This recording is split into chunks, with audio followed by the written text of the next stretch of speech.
Hello enemy lovers, স্বাগত আপনাকে enemy সেগুস চ্যানেলে। আর গাইস, আজকে আমরা কাইজু নাম্বার 8 সিজন 3 এর এপিসোড 7 কে এক্সপ্লেন করব। তাহলে চলো দেখা যাক আজকের এই এপিসোডটা। ভিডিওতে আগানোর আগে একটা স্পন্সর আছে গাইস, তোমাদের একটা অ্যাপ সম্পর্কে বলতে চলেছি যার অফিসিয়াল পার্টনার হলো পিএসজি। এখানে ম্যাচ খেলে আইফোন, ল্যাপটপ, স্মার্ট ওয়াচ আরো অনেক কিছু জেতার সুযোগ রয়েছে, এমনকি ক্যাশ প্রাইজও জেতার সুযোগ রয়েছে। আর এই অ্যাপটিতে অনেক রকমের লাইভ ম্যাচ দেখার সুযোগও আছে এবং এই ম্যাচের স্কোর অনুমান করে তোমরা গেম খেলতে পারবে। যেমন ধরো কোন টিম জিতবে, কোন টিম কত রান করবে, কে সর্বোচ্চ স্কোর করবে। এছাড়াও বিভিন্ন ধরনের গেমস রয়েছে, সেগুলো খেলেও তোমরা ইনকাম করে নিতে পারবে। আর হ্যাঁ, রেজিস্ট্রেশন করার সময় আমার প্রোমো কোড anime7 ব্যবহার করুন, আর এটা ব্যবহার করে তোমরা 20,000 টাকা পর্যন্ত পেয়ে যেতে পারো।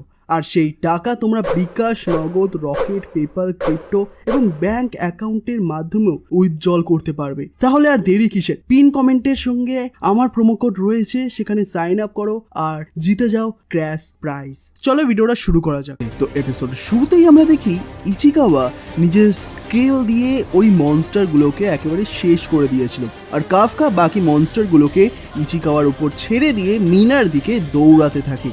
আর এটা দেখে কুরুসু সবাইকে অ্যালার্ট করে দেয় যে ওমি এরিয়া এখন বিপদের মুখে।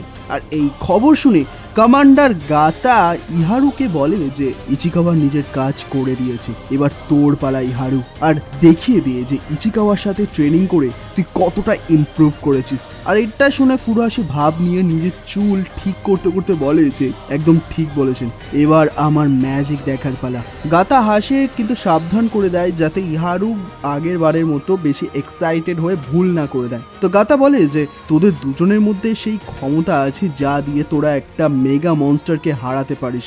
তবে ইহারু, একটা লাস্ট জিনিস মনে রাখিস, যখন তোর ভাগ্য সাথ দেবে না তখন তুই তোর আসল ওয়েপন ব্যবহার করবি। তাই নার্ভাস হওয়া ভুল কর, তাতে আমার কিছু যায় আসে না। আমি শুধু চাই যে তুই মন খুলে লড়িস। Good luck. আর গাতার কথা শুনে ইহারু একদম চার্জড আপ হয়ে যায়, আর তার স্যুটের পাওয়ার রিলিজ করতেই চারদিকে পুরো ইলেকট্রিসিটি ছড়িয়ে পড়ে, আর ওর পেছনে সেই বড় বক্সটা খুলে যায় আর একটা স্পেশাল ওয়েপন বের হয়। আর সেটা দেখে বাকি মেম্বাররা তো পুরো অবাক হয়ে যায়। আর ওটা ছিল একটা স্পেশাল গান, যেটা দেখতে যেমন এলিট তেমনই পাওয়ারফুল। আর ইহারু কারোর তোয়াক্কা না করেই সেই ডাই কাইজুর দিকে এগিয়ে যায়, কিন্তু সে কিছু বুঝে ওঠার আগেই হঠাৎই একটা মনস্টার সাইড থেকে এসে তার উপর অ্যাটাক করে দেয়। আর ইহারু কিছু টেরই পায়নি, আর পেছন থেকে ট্রুপ মেম্বাররা চিৎকার করে ওকে সাবধান করার চেষ্টা করে, কিন্তু মনস্টাররা নিজের 2 হাত দিয়ে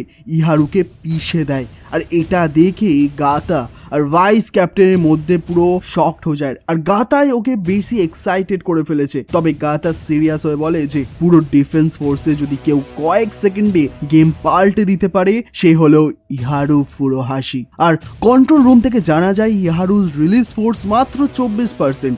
আর সবাই ভাবে যে এই পাওয়ার নিয়ে তো কখনোই জিততে পারবে না, কিন্তু ইহারু সব ইগনোর করে এগিয়ে যায়। আর তখন ওর গাতার সেই কথাটা মনে পড়ে, ফ্ল্যাশ অ্যাডাপ্টার। আর গাতা ওকে শিখিয়েছিল যে ইহারুর মাইন্ড স্ট্রাকচার এমন যে সে রিলিজ ফোর্স মেনটেন করতে পারে না, কিন্তু তার একটা ভয়ঙ্কর স্টাইল আছে যাকে বলে rapid and explosive fighting style.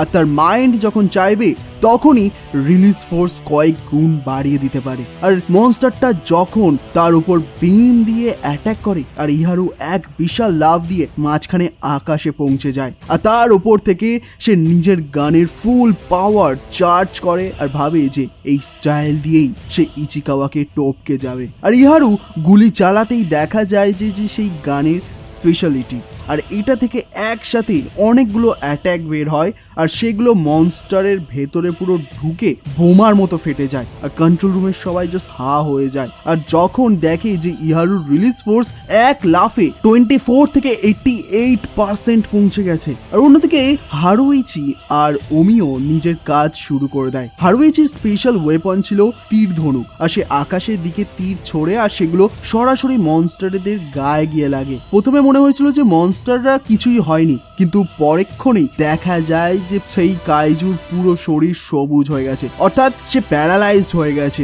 আর হারুইচি বলে যে আমি ইচিকাওয়ার মতো তাড়াতাড়ি শিখতে পারি না, বা ফুরোহাসির মতো ফ্ল্যাশও নয়, কিন্তু আমার কাছে নিজের স্টাইল আছে। মনস্টারটা যখন নড়াচড়া করার ক্ষমতা হারিয়ে ফেলে তখন ওমি তার উপর ঝাঁপিয়ে পড়ে আর নিজের গ্রাইন্ডারের মতো ওয়েপন দিয়ে মনস্টারটার মাথা পুরো উড়িয়ে দেয়। আর ওমি আর হারুইচি একসাথে সাবজেকিউশন কমপ্লিট করে। কিন্তু সমস্যা এখনো শেষ হয়নি, কারণ মনস্টারের সংখ্যা অনেক বেশি। আর কমান্ডার নারুমি তখন নিজের মনস্টার আইস খোলে আর সে দেখতে পায় যে এই সব কটা ছোট ছোট কাইজুর ভেতরে একটা করে কোর আছে, কিন্তু সেই কোরগুলো আসলে একজনের সাথে যুক্ত, আর সে হলো নাম্বার 9।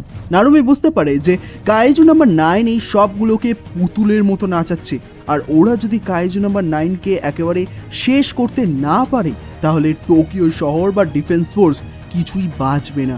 আর সব থেকে ভয়ের কথা হলো নাম্বার 9 যদি কমান্ডার মিনাকেও নিজের ভেতরে অ্যাবজর্ভ করে নেয় তাহলে তাকে থামানো ইম্পসিবল হয়ে পড়বে। এরপর আমরা আবার ফুরোহাসিকে দেখতে পাই যে সেই মনস্টারদের সাথে লড়াই করছিল, কিন্তু মুশকিল ছিল এটাই যে মনস্টারগুলো শেষ হওয়ার নামই নিচ্ছিল না। অন্যদিকে কাইজু নাম্বার 9 মিনাকে নিজের খতরনাক মাসল দিয়ে আটকে রেখেছিল। মিনা তখন সেন্সলেস ছিল আর তার মন পৌঁছে গিয়েছিল একটা ভয়ানক জায়গায়, যেটা কাইজু নাম্বার 9 নিজেরই তৈরি করা ছিল।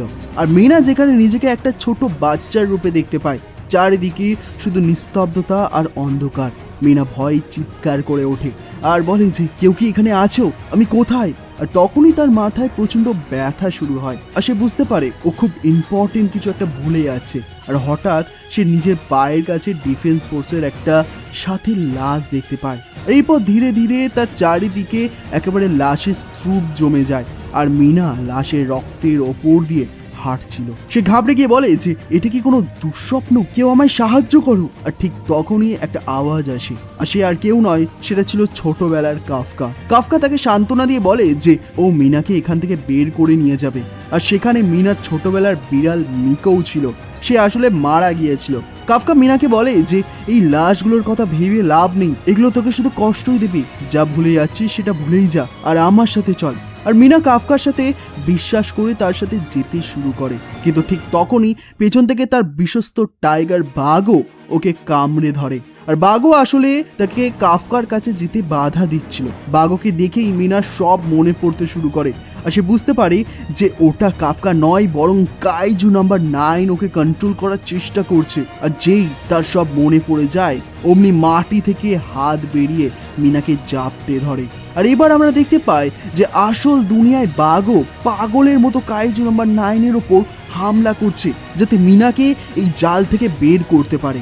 আর বাঘর হামলার কারণেই মিনার মাথার ভেতরে সেই মায়াটা, সেই ইলিউশনটা ভেঙে যায়। কিন্তু কাইজু নাম্বার 9 ছিল অনেক বেশি পাওয়ারফুল আর সে এক ঝটকায় বাঘর একটা হাত উড়িয়ে দেয়। কিন্তু এখানেই একটা অদ্ভুত ব্যাপার ঘটে, বাঘও কোনো মনস্টার না হওয়া সত্ত্বেও নিজের হাত রিজেনারেশন করে নেয়। আর কাইজু নাম্বার 9 এটা দেখে অনেক বেশি অবাক হয়ে যায়। সে বলে যে আমি বুঝেছি, তোর শরীরটা সত্যি আলাদা, আমি তোকে টুকরো টুকরো করে কাটবো আর তোর বডি স্টাডি করব। আর মিনা ভেতর থেকে চিৎকার করে বলে যে বাঘও পালিয়ে যা, কিন্তু বাঘও এক বিশ্বস্ত পেটের মতো নিজে প্রাণ বাজি রেখে লড়াই চালিয়ে যায়। কাইজু নাম্বার 9 বাঘকে খুব বাজেভাবে মারতে থাকে আর তার শরীরের অনেকগুলো গর্ত করে দেয়। আর বাঘর কষ্টের পুরো চিৎকার মিনা শুনতে পায় আর আরো কাঁদতে থাকে। কিন্তু এই কষ্টের মধ্যেই মিনা মনে পড়ে যায় ওর সেই সব সাথীদের কথা যাদের সে যুদ্ধে ময়দানে হারিয়েছে। সে ভাবে যে আমি সত্যি এদের বাঁচানোর জন্য আর কিচ্ছু করতে পারবো না। আর কাইজু নাম্বার 9 আবার তার মাথায় বিষ ঢোকানোর চেষ্টা করে আর সে বলে যে ভুলে যা মিনা, মনে রাখলে শুধু কষ্ট পাবি। কিন্তু এবার মিনার রাগে পুরো গর্জে ওঠে আর বলে যে চুপ কর, আমি ওদের চিৎকার, তাদের আত্মত্যাগ আর তাদের ডিউটি কখনোই ভুলবো না, আমি সব মনে রাখবো। আর নিজের সবটুকু ইচ্ছা শক্তি কাজে লাগিয়ে মিনা সেই হাতগুলোকে ভেঙে ফেলে আর তার মাইন্ড সেট এখন আগের চেয়ে অনেক বেশি স্ট্রং। আর তার হাতেই একটা গান চলে আসে আর চিৎকার করে বলে যে আমি হলাম ডিফেন্স ফোর্সের 3rd ইউনিটের কমান্ডার আশিরো মিনা। আর এটা বলেই সে ছোট কাফকা সেজে থাকা কাইজু নাম্বার 9 মুখে একটা অংশ উড়িয়ে দেয়। আর কাইজু নাম্বার 9 বুঝতে পারে যে মিনা এত সহজে হার মানবে না আর সে বলে যে তুই ঠিক ইসাওয়ের মতো, ও শেষ নিঃশ্বাস পর্যন্ত লড়াই করেছিল, কিন্তু এখন আমাকে আর কেউ আটকাতে পারবে না। আর ততক্ষণে মিনার পেছনে একটা বিশাল আর ভয়ানক ছায়া ফুটে ওঠে আর চারিদিক থেকে মনস্টারদের মুখ আর পুরো অঙ্গ প্রত্যঙ্গ ওকে পুরো ঘিরে ধরে। আর মিনা সেই নরকের মাঝখানে একা দাঁড়িয়ে লড়াইয়ের জন্য তৈরি হয়। আর এখানেই এই এপিসোডটা শেষ হয়ে যায়। তো গাইস, মিনা কি এই নরক থেকে বেরোতে পারবে? আর বাঘও কি কাইজু নাম্বার 9 এর সামনে টিকে থাকতে পারবে নাকি মারা যাবে? আর কাইজু নাম্বার 8 এর মানে কাফকারি বা কখন এন্ট্রি হবে, এই সমস্ত কিছু কিন্তু আমরা পরের এপিসোডগুলোতে জানতে পারবো। তো বুঝতেই পারছো কাইজু নাম্বার 8 এর এই শেষ সিজনটা কিন্তু মারাত্মক হতে চলেছে। তো আশা করছি যে তোমরা ভালো লাগছে। তো ভালো লাগলে অবশ্যই একটা লাইক করে দেবে এবং কমেন্ট করে অবশ্যই জানাও তোমাদের কেমন লাগছে। তো পরের এপিসোডটা মিস না করার জন্য অবশ্যই আমাদের চ্যানেল অ্যানিমি সাগাসকে সাবস্ক্রাইব করে বেল আইকন অবশ্যই ক্লিক করে রাখো।